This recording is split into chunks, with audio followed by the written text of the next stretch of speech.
So yung topic ko, huwag padadala sa pakulo at panlilinlang ni Anong Marcoleta. panlilinlang doon?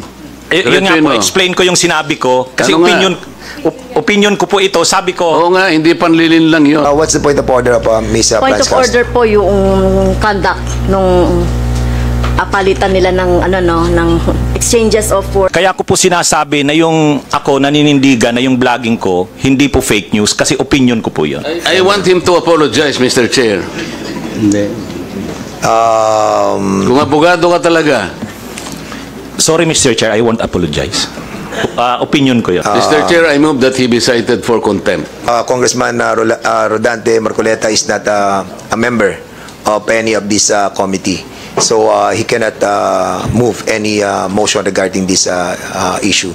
I'm sorry, Congressman Marcoleta, you are not a member of any of the committees. And according sa ating rules, hindi po pwedeng Mr. mag-motion. Chair, may...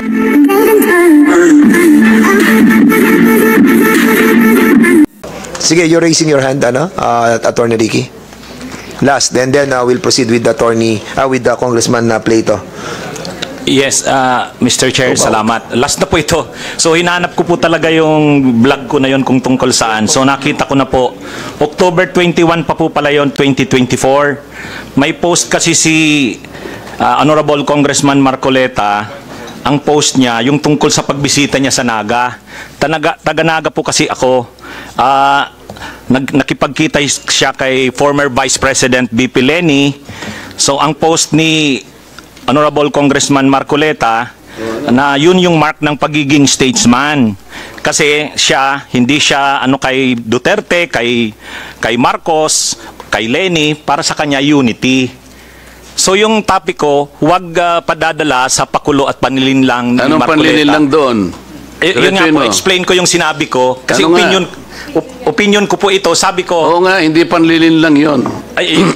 Nakipag-handshake ako. Kaya nga, ang sinabi ko, unity begins sabihin ko lang po yung sinabi ko doon sa vlog ko. Hindi, panlilin lang ba yun? Mr. Chair, point of order lang po. Para What is the point of order? Point of order po yung hindi, yes. Dapat po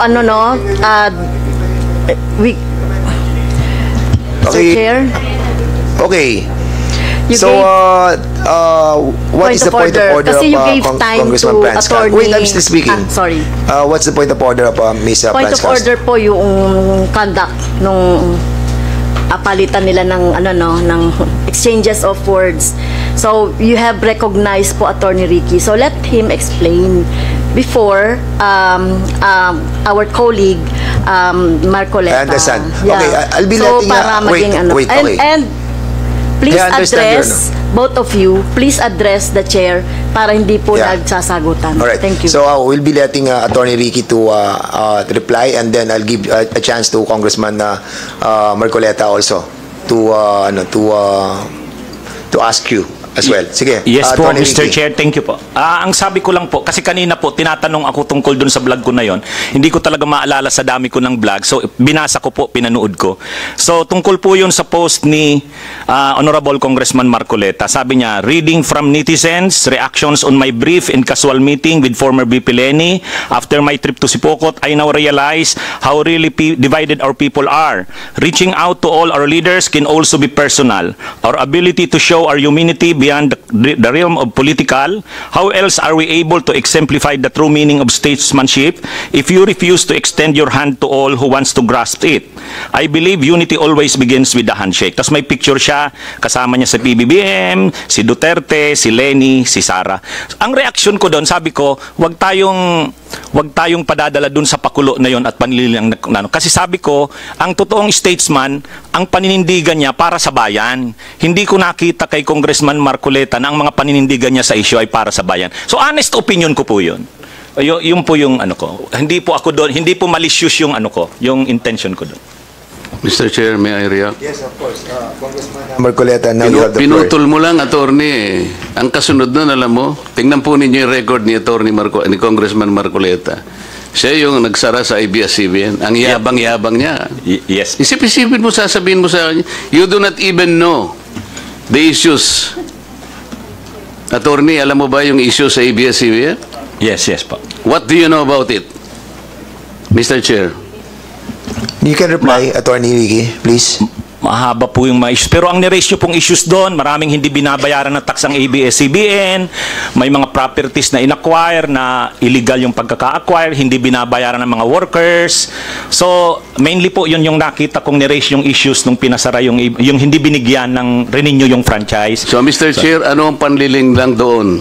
Ni hindi mo alam yung Philippine Depositary Receipts, ni hindi mo alam yung corporate layering, ni hindi mo alam yung transfer pricing na ginamit nila para magkaroon tax evasion through Big Dipper.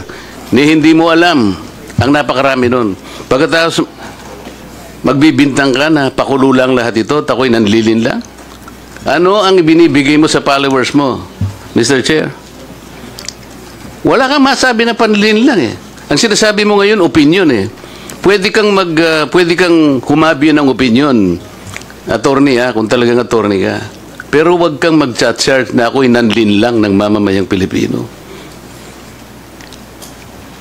You want to reply, Attorney Ricky?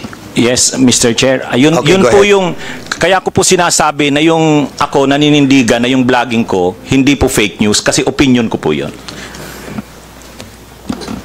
Basta mo na lang sasabihin, Mr. Chair, na opinion mo yun, pero chinarge mo ko na manlilin lang. Hindi ka ba magsasabi ng facts mo kung paano ako nanlilin lang ng Pilipino? Abogado ka, di ba? Mr. Chair, abogado daw ito eh. Attorney, you want to answer back? Again, Your Honor, yun na rin yung sinasabi kong concepts natin na ang mga public officials, talagang open sila na punahin, i-criticize. Medyo masakit minsan, pero yan yung pagkakaiba ng public official sa private citizen. Mr. Chair, hindi siya nagkikriticize eh. Sabi ko nga, binigyan kita ng halimbawa doon sa isang babaeng vlogger na sinabi niyang tanga ako at ikinahihiya ako ng lahat ng mga members ng INC. Pinatawad ko na siya ron eh. Masakit yun, pero dahil meron siyang nakitang ganun. Pero ikaw, sinabi mo eh, nanlin lang ako eh. Ngayon, sinasabi mo, may opinion ka, nanlin lang. Wala kang masabi ngayon kung ano-anong ginawa ko para manlin lang ako ng Pilipino. Hindi ka abogado eh. Hindi opinion ito. Mr. Chair? Yes, sige. Okay na po siguro kasi marami pa sigurong pag-usapan. Nasabi Ikaw ko ang naman na yun. manlilin lang. Okay. Thank you so much to both of you. We exhausted that issue and we let the both parties to say their piece. And that's the spirit of this committee, no? Para maging balanse po tayo and fair. I want him to apologize, Mr. Chair. Kung abogado ka talaga. Sorry, Mr. Chair, I won't apologize. Opinion ko yon. With that, we'll dwell to the next issue, no. Ano na muna tayo sa interpellation. Balikan na lang natin mamaya issue yan. Kung ayaw niya mag-apologize, I think we cannot force him to say sorry about it. Mr. Chair, I move that he be cited for contempt. Okay, for, so there's a motion peddling to lies before this committee. So You cannot even answer simple questions kung paano ko nilin lang ang mga Pilipino. We cannot just let people, kahit na ba public figures tayo eh. I gave him the chance. okay, 1 minute suspension. Cool down.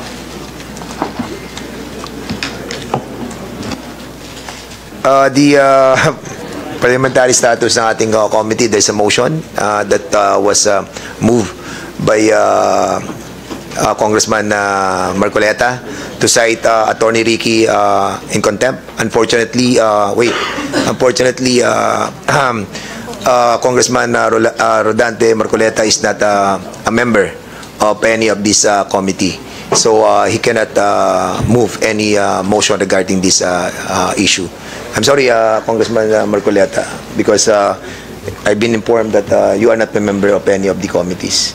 And according sa ating rules, hindi po pwedeng mag Mr. motion. Chair, may I ask my friends in this committee, who are well-intentioned enough, and I think they wanted also to protect not only the reputation of this committee, but I think in the interest of truth.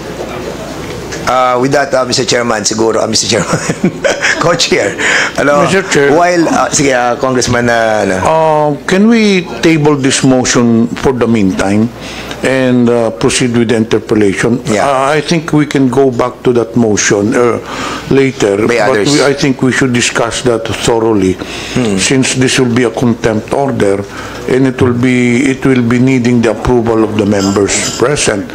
So it's already 3 p.m. and we have 11 interpellators. So that is my suggestion, Mr. Chair, with the indulgence of Congressman Marcoleta. The members here have been here since early this morning. So kung pwede, tumuloy na muna tayo sa interpellation, then we'll go back to your motion. no, we cannot go back to the motion unless he will be able to talk to the other members to move for that motion. Then for the But meantime, Mr. we'll Chair, be we asking, table the motion. yes, yeah, we will table the motion, and for the meantime, we'll be asking Congressman Plato to proceed with the interpellation. So, Congressman Marcoleta, we'll be giving you a time to convince other members to move that motion.